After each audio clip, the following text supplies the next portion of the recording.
This is part 2 of the differences between angels and daimons and daemons. Now, where we ended at part 1, I mentioned to you guys that angels and daimons or daemons come from different cultures, different traditions, different systems. And these different traditions and systems, they have different frameworks. They got different philosophies. The universe is structured entirely differently. And look, even amongst these cultures and these traditions where these phenomena exist in, like, they don't all agree as to how they function or operate, or, you know, what they're capable of, or what exactly they are entirely.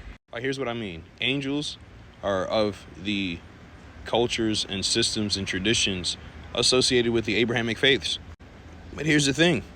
Not all of the Abrahamic faiths agree as to how the angels operate or function, right? What role they play, right? They don't all agree as to what they're capable of. Like, here's what I mean. You put angels into the framework of Christianity, all right? Angels have free will. As a matter of fact, a third of the angels managed to ride against God, right? And as a result, fell. You get into Judaism and Christianity, you got angels and fallen angels. But you put these same beings, these same phenomena into the framework of Islam, well, it's totally different, right? Because in Islam, angels don't have free will. The only thing that they're capable of doing is serving, worshiping, and praising Allah. Like I said, again, like these different frameworks, man, these different systems and traditions, the universe is structured totally differently. It's entirely different cosmology. Because in Islam, right, you got angels and you got jinn. But in Christianity, you got angels and you got demons.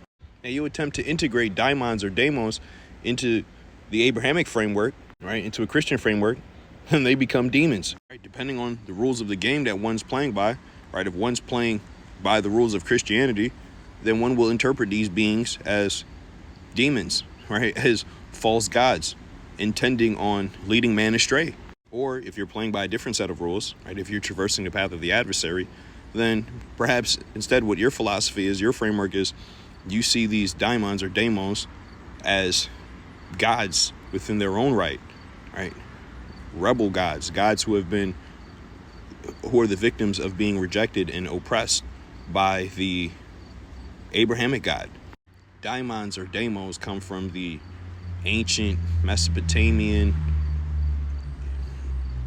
Persian, Egyptian, Greco-Roman pagan world. And amongst these various different cultures, right, with their different systems and traditions, right, they didn't all view daimons the same way. I mentioned, right, in part 1 that in Egyptian astrology, in part 1 I mentioned how the 36 decans of astrology were constellations which appeared upon the horizon at certain periods, and they were used to divide the hours of the night.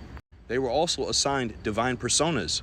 According to the Egyptians, the Greeks had the concept of the Agatho and the Kako daimon. According to Frater Acher and Holy Daimon,